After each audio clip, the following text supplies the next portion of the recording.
Le rendez-vous de l'information, bienvenue si vous nous rejoignez, voici les titres de ce journal.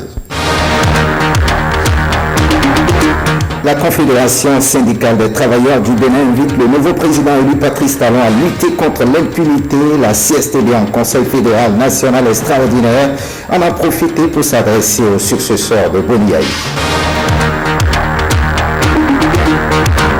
Le changement climatique, une menace pour les populations et les cultures vivrières. Les climatologues sonnent l'alerte. Vous les entendrez dans cette édition.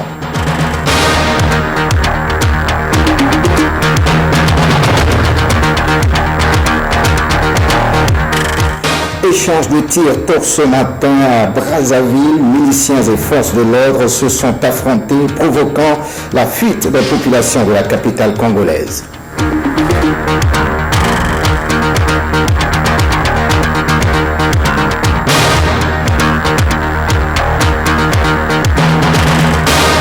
À nouveau, bonsoir, bienvenue si vous nous rejoignez. On prend la direction de la Bourse du Travail.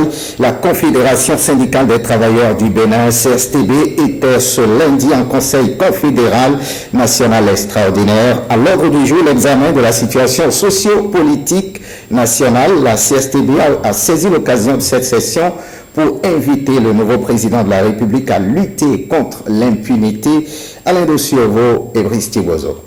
Il s'agissait pour la Confédération syndicale des travailleurs du Bénin, CSTB, réunie au cours de cette session extraordinaire de son Conseil confédéral national, de se prononcer sur la situation sociopolitique nationale. La CSTB se réjouit de la victoire de Patrice Talon, qui selon elle est celle du peuple. La rupture exige un certain nombre de défis à relever, lance la CSTB. Première chose, la gestion à livre ouvert de notre pays. Que l'économie ne soit plus gérée avec opacité. Nous devons savoir ce qui se passe au sommet de l'État en matière de gestion financière. Il n'y a pas chasse aux sorcières. La CSTB dit qu'il faut faire les audits. Eh bien, il faut interroger les différentes affaires. Donc, nous voulons dans notre pays la fin de l'impunité. La protection des libertés syndicales des travailleurs du secteur privé, l'organisation des concours transparents avec la participation des divers syndicats concernés. Et nous en arrivons à un point très important. L'annulation des concours frauduleux et la punition des contrevenants. C'est vrai que le président Patrice Talon accorde un point d'honneur à la compétence, mais la compétence seule ne suffit pas, lance la CSTB. Il faut la probité. Il faut que les gens soient transparents. Si je suis bardé et nanti de diplôme, mais que je suis un voleur, eh bien il n'y aura pas rupture. Le secrétaire général de la FECINTRA Finance, invité à la session, partage le même avis. Celui qui sera nommé aujourd'hui ministre des Finances, il ne connaît pas les travailleurs du ministère des Finances. Celui qui sera le ministre de la Santé, il ne connaît pas les travailleurs du ministère de la Santé. Mais si c'est des individus qui doivent lui dire, celui-ci est compétent, on fera également des placements. Le secrétaire général de la CSTB a saisi l'occasion de cette session pour rappeler les différentes actions menées par la Confédération au sein du Front du refus du Bénin, Ouahala, pour l'avènement du nouveau président. Voyons cette lettre maintenant. Le changement climatique présente des conséquences néfastes pour les populations et surtout les cultures vivrières. Les climatologues sonnent l'alerte. Suivez ce reportage commenté par Jérôme Humbo. 2015, année des records en matière de réchauffement climatique. C'est l'année la plus chaude sur la planète depuis 1880. Ces effets se ressentent encore en 2016. Lorsqu'on parle de changement climatique, c'est vraiment sérieux. Alors, la descente n'est pas programmée pour tout de suite. Donc ça veut dire que 2016, c'est pourquoi on sent encore la chaleur au niveau de 2016 maintenant. Jusqu'en juin, il fera encore chaud. Alors la particularité de 2016 pour le Bénin, c'est que les pluies ne seront pas continues. Nous aurons des quantités de pluie, mais les pluies vont couper au beau milieu. Déjà en février-mars, en une semaine, on a perdu 10 mètres de côte. Sur notre côté là, après les épis, vous voyez, et l'année passée on a perdu jusqu'à 40 mètres, contrairement à ce qu'on avait eu avant. C'est la moyenne, c'était 15 l'année. Les habitants de Parakou avaient déjà reçu des informations relatives à ce changement climatique. Parce qu'il y a eu un peu de pluie à Parakou et je leur ai dit qu'après ça va couper. Et on aura une grande chaleur avant que cela ne reprenne. C'est ça qu'on est en train d'analyser maintenant. Par conséquent, la sécheresse menace et il faut envisager de nouvelles méthodes culturelles adaptées, notamment la mise en terre de plants à cycle court. Le maïs de 70 jours et non 120 par exemple. Là, ça permet, quelle que soit l'intensité de la pluie, la quantité de pluie qui serait tombée, le maïs va arriver à maturité, un poids à récolter en attendant. La différence est que ces maïs-là ne permet pas vraiment de traverser correctement la période de soudure. Mais c'est mieux que de mettre le maïs de 120 jours et qui est sécheresse et qu'on perde le tout. Ceci est important pour moi parce que ça touche la sensibilité du pays et ça touche la sécurité alimentaire. Nous devons vraiment en tenir compte. Les villes ne sont pas suffisamment arborées et certains de nos comportements contribuent à la destruction de la couche d'ozone. Que chacun sache que l'utilisation des gaz à effet de serre, tout ce que nous utilisons comme produit de pétrole, issu du pétrole, et qui donne les gaz à effet de serre, nous devons les limiter. C'est vraiment important. Lorsqu'on va les limiter, on va œuvrer, enfin, ça va aider un peu à jouer sur les changements climatiques. Il ne faut pas dire que c'est les pays développés qui le font. Non, chacun à ce niveau, nous devons vraiment cesser d'utiliser les énergies fossiles et aller vers les énergies renouvelables. Sinon, chaque année, le climat sera perturbé et les conséquences seront très graves pour nous. L'université promet d'accroître ses recherches de semences adaptées aux nouvelles exigences climatiques. Le ministre de l'Intérieur, de la Sécurité publique et des Cultes a procédé ce lundi à la remise de lettres de félicitations aux agents du dit ministère, un acte qui traduit la reconnaissance des efforts fournis par les forces de l'ordre lors de l'élection présidentielle au Bénin. On écoute le ministre au micro de Hawaï Chérif et Bertrand Loyon.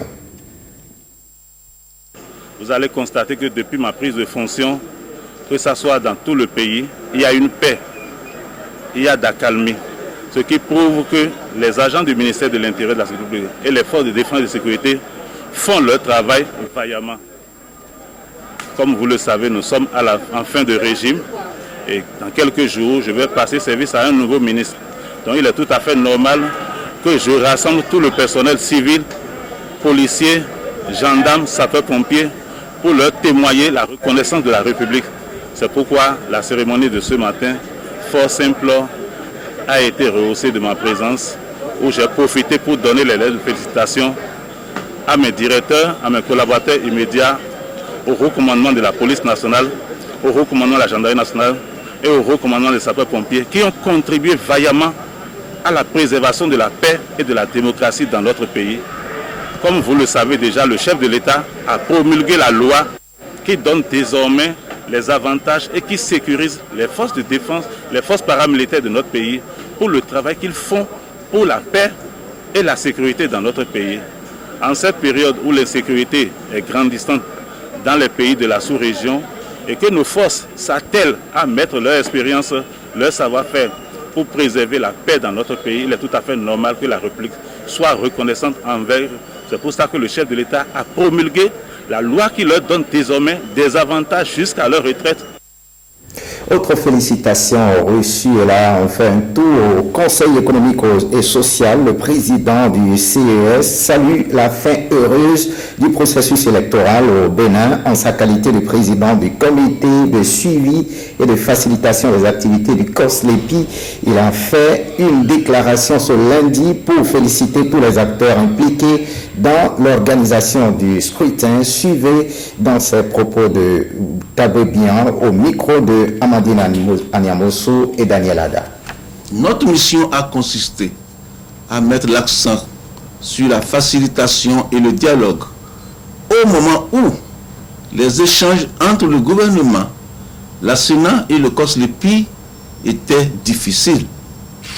Le Conseil économique et social que je préside a servi de facilitateur pour apaiser les uns et les autres, ramener l'entente et la convivialité entre toutes les structures impliquées dans la bonne organisation des élections législatives, communales, municipales, locales et présidentielles. Plusieurs séances nous ont permis d'harmoniser les points de vue, de faciliter le travail de recensement des électeurs et d'élaborer la liste électorale permanente informatisée. Merci infiniment à vous pour votre sens civique et votre devoir patriotique. Toutes nos chaleureuses félicitations au nouveau président de la République du Bénin, démocratiquement élu. Autre actualité dans ce 20h, 48 agents des collectivités territoriales de 33 communes de notre pays sont concernés par la formation professionnelle diplômante de 2 ans donnée par le Centre de formation pour l'administration locale, CIFAL. La cérémonie solennelle de démarrage de cette année académique a eu lieu ce matin à Cotonou. Clotaire Awekou et Corinne Diego pour le compte-rendu. La réussite du processus de décentralisation et de déconcentration en cours dans notre pays il y a plus de décennies rime avec un personnel local averti, proactif, ouvert à ce développement communautaire. À ce développement à la base s'entend une bonne connaissance de l'administration générale territoriale, une maîtrise de la fiscalité et de la planification locale. C'est tout l'intérêt de cette rentrée solennelle des apprenants de la 2e promotion du cycle B du Centre de formation pour l'administration locale. C'est FAL en acronyme. Les ressources humaines des communes constituent un facteur critique pour leur développement. Le développement du Bénin passe inexorablement par la bonne gouvernance dont la décentralisation est un outil avéré.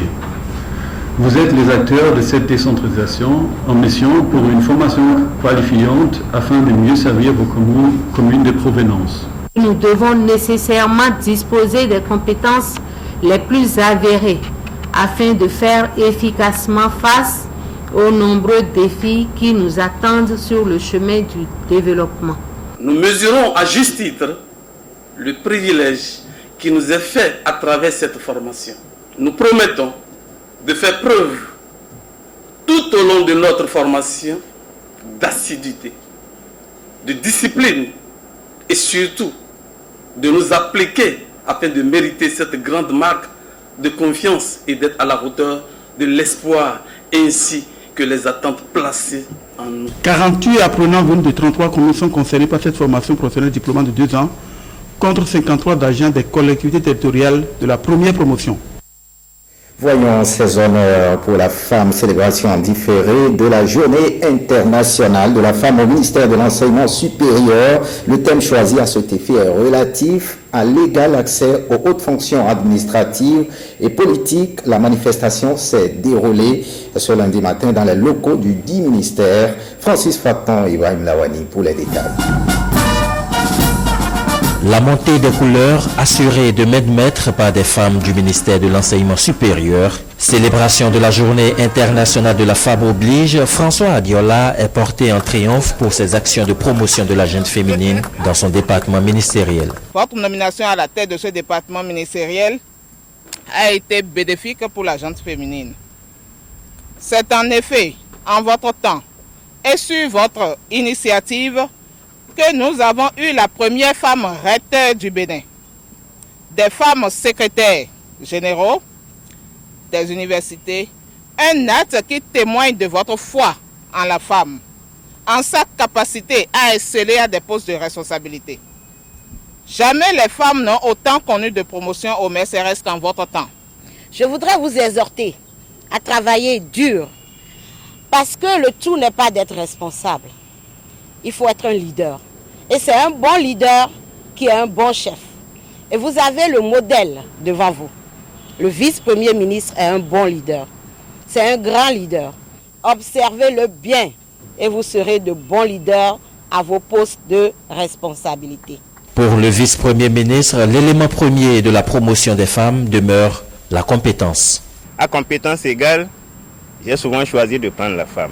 Et c'est ça qui est important au niveau du ministère de l'enseignement supérieur. Madame la rectrice, tout le monde, soyez fiers de votre promotion. Cette promotion, c'est parce que vous avez les compétences pour être à ces postes-là. Mais il se fait après que vous êtes une femme. N'oubliez jamais de répéter ça. Ce n'est pas une promotion femme pour femme. C'est une promotion que vous avez méritée, bien sûr, en tant que femme. Le personnel féminin du ministère de l'Enseignement supérieur a également pensé au monde carcéral. Il a donc offert un lot de produits alimentaires et d'hygiène aux femmes et enfants incarcérés à la prison civile de Cotonou pour exprimer sa solidarité en cette célébration de la Journée internationale de la femme. Et d'un ministère à un autre, les femmes du ministère de la Culture, de l'Alphabétisation, de l'Artisanat et du Tourisme ont célébré en différé ce lundi la Journée internationale du 8 mars dernier. C'était au Majestic Hotel. Suivez avec Wisland Libla le film de cette cérémonie. Égal accès aux facteurs de production, gage d'un développement durable. C'est sur ce thème retenu au plan national que les femmes du ministère en charge de l'artisanat et du tourisme ont célébré en différé la Journée internationale de la femme. Cette commémoration nous permet à chaque fois de réorienter les réflexions et échanges sur les nouveaux défis que doit relever notre ministère pour réaliser les avancées qualitatives souhaitées dans la promotion de l'égalité et de l'équité entre les sexes en vue d'un développement humain durable. L'autorité de tutelle se réjouit de la célébration de cette journée. Elle appelle ses collaboratrices à redoubler d'ardeur dans l'exécution du travail quotidien. Il faut que vous fassiez remarquer par le travail. Une chose est sûre, le courage y est. Lorsque ça ne va pas quelque part, les femmes n'hésitent pas à aller dire à monsieur le ministre, chez nous là, ça se passe comme ceci, comme cela. Ça, ce courage-là, vous l'avez déjà au niveau du ministère de la Culture. Mais l'autre chose, c'est donc de s'imposer par le travail. Elle l'a dit, et je sais que vous le faites déjà si bien, il faut continuer. Et donc, grâce à cela, je crois que, eh bien, vous serez toujours les meilleurs. Faisant d'une pierre deux coups, le ministère a profité de l'occasion pour distinguer deux artistes de la musique béninoise. Il s'agit de Sena Joy Jelia et Johnny Arossi.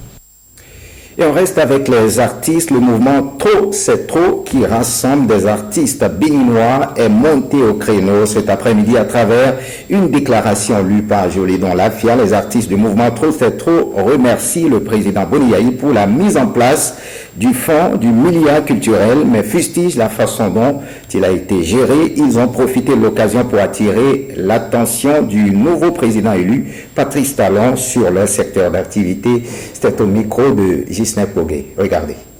Nous voulions attirer l'attention du nouveau président sur notre secteur qui, avec et de sérieux, pourra mieux promouvoir la culture de notre pays. Le mouvement Trop, c'est trop profite de cette tribune pour saluer et remercier le président Boni Yayi qui a créé une subvention qui avait pour mission de promouvoir l'excellence à travers la culture et soutenir les hommes de culture que nous sommes. Malheureusement, cette subvention s'est détournée de sa mission première, cardinale, pour verser dans la clochardisation des artistes à travers le mode de désignation des experts et administrateurs du Fonds d'aide à la culture. Et c'est cela qui fait notre tristesse, qui fait notre indignation. Et c'est pourquoi nous demandons au nouveau président d'avoir un regard bienfaisant sur ce domaine de la culture qui fait notre fierté. À l'endroit du ministre de la Culture actuel et son successeur, le mouvement Trop, c'est trop propose que l'élection du collège des experts administrateurs qui est en vue soit différée, afin que nous allions aux états généraux de la culture qui pourront accoucher de beaucoup de visions qui permettront à notre culture de mieux s'asseoir. On ne change pas de registre. Les arts scéniques sont ces manifestations qui se font sur scène et qui amènent le spectateur à se rincer les yeux. Quels sont ces arts dits scéniques? Quelle est la frontière entre ces arts? Quels en sont les avantages et inconvénients? Élément de réponse dans ce commentaire de Patrick Yossou. Le théâtre, cet art qui représente la vie sur les planches, sur une scène.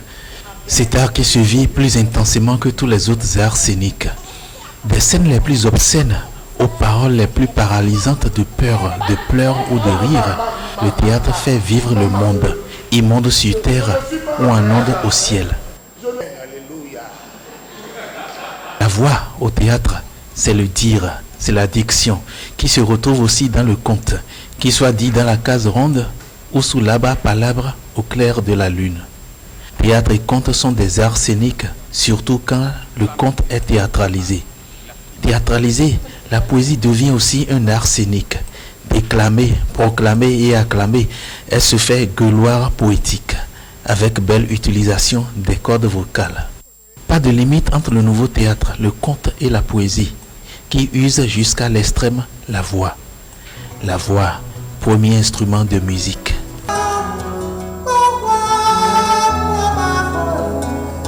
Au théâtre, la voix utilise toutes les inflexions, un peu comme en musique, ce qui fait que la frontière entre théâtre et musique est assez mince.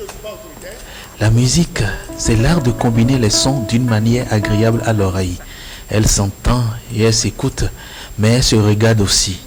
Les récitals musicaux en donnent l'occasion directe. La musique, c'est aussi et par-dessus tout l'utilisation d'instruments, qu'ils soient modernes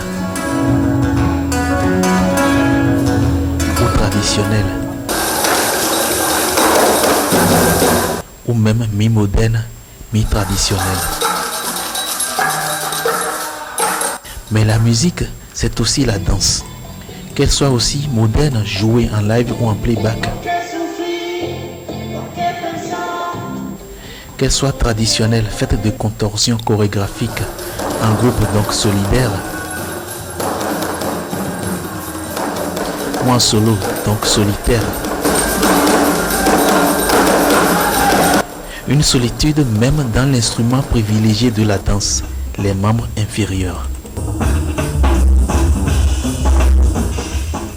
Et tout cela relève du théâtre, l'art scénique au supra, qui peut même recourir à des pages de projection cinématographique ou de diaporama. Mais l'art scénique peut devenir cynique quand le corps est réduit à sa plus simple expression. Un chanteur aphono qui a une extension de voix. Un comédien amnésique qui oublie ses textes. Un danseur sans membre inférieur. La liste est longue. Et pourtant, les artistes de scène ont quelque chance. Ils n'ont pas besoin de retraite. Ils peuvent exercer jusqu'à la fin de leur jour, pourvu qu'ils puissent tenir sur scène. On fait un tour à l'église pour marquer l'année du jubilé de la miséricorde. Les fidèles catholiques de la paroisse Saint-Michel de Cotonou appartenant à cette congrégation ont célébré 31 ans d'existence ce dimanche. À cette occasion, une messe d'action de grâce a été célébrée. Le compte-rendu de Jocelyne Senaou et Wenceslas Awaimo. Pour marquer l'année du jubilé de la miséricorde, l'Eucharistie de ce dimanche a été célébrée par le curé de la paroisse Sainte-Rita de Cotonou. La paix soit avec vous. De même que le Père m'a envoyé, moi aussi je vous envoie. Ayant ainsi parlé, il souffla sur eux et il leur dit, recevez l'Esprit Saint. À qui vous remettez ses péchés, ils seront remis. À qui vous maintiendrez ses péchés, ils seront maintenus. Le Père célébrant a basé son homélie sur l'Évangile selon Jean, chapitre 20, versets 19 à 31. Les œuvres de miséricorde sont les actions charitables par lesquelles nous venons en aide à notre prochain dans sa nécessité corporelle et spirituelle. Instruire, conseiller, consoler, conforter sont des œuvres de miséricorde spirituelle, comme pardonner et supporter avec patience. Selon le calendrier liturgique, la fête de la Divine Miséricorde se célèbre le premier dimanche juste après Pâques. À la fin de la célébration, les acteurs nous expliquent le bien fondé de cette manifestation. Quand on célèbre la Divine Miséricorde, on célèbre Dieu qui est miséricordieux, qui tend sa main vers tous les hommes pour les sauver, qui attend le pécheur de revenir vers lui. Donc la fête de la Divine Miséricorde, c'est la fête de l'amour suprême de Dieu vis-à-vis de sa créature. Et c'est ce que nous célébrons aujourd'hui dans notre diocèse avec le groupe de prière de la Divine Miséricorde. C'est tout l'univers entier qui fête, et en particulier au Bénin, les apôtres. Le pape François nous donne l'occasion aussi de vivre pendant une année entière cette spiritualité de la dévotion à la miséricorde divine. Être témoin de la miséricorde au milieu de nos frères. C'est une grâce inouïe et moi je bénis le Seigneur, je rends grâce infiniment. Et je souhaite bonne fête à tous les apôtres de la Divine Miséricorde du Bénin. Pour commémorer ces 31 ans d'existence, le groupe de prière de la Divine Miséricorde de la paroisse Saint-Michel de Cotonou a offert un déjeuner pour lancer les festivités. Voyons à présent cette tension au Congo-Brazzaville. Des tirs nourris se sont fait entendre tôt ce matin dans la capitale congolaise. Brazzaville a essuyé un échange de tirs entre forces de l'ordre et un groupe de jeunes miliciens. Ces violences ont fait fuir les populations des quartiers du sud de la ville. Reportage. Mayanga, un des quartiers sud de Brazzaville, abandonné par ses habitants. Dans la capitale, des tirs nourris à l'arme lourde se sont fait entendre très tôt ce matin. Des échanges de tirs entre les forces de l'ordre et un groupe de civils en armes ont fait fuir les habitants terrifiés. Bon, écoutez, nous nous sommes levés à 2 h du matin avec des coups de feu sporadiques venant de tous les sens, partant du Djoué ainsi que dans les quartiers. Et avons remarqué aussi la présence dans les quartiers, notamment dans les ruelles, d'un certain nombre de compatriotes en civil armés. Le gouvernement accuse d'anciens miliciens d'être à l'origine de cette montée de violence. Ces combats seraient liés à la contestation de la récente réélection du président Denis Sassou Nguesso par l'opposition. Libérer le quartier avant que ce soit trop tard. En même temps aussi, on est en train de tirer ça et là, donc on est là comme des orphelins, on devient encore un peu les immigrés même quoi.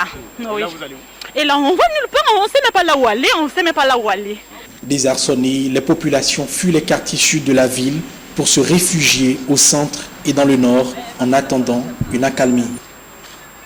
Djibouti serait-il devenu la convoitise des grandes puissances occidentales? Depuis quelque temps, des forces armées françaises et américaines effectuent des manœuvres dans cette zone située dans la corne de l'Afrique. La Chine, elle aussi, trouve en cette Djibouti un allié et un point stratégique. Samuel Adini.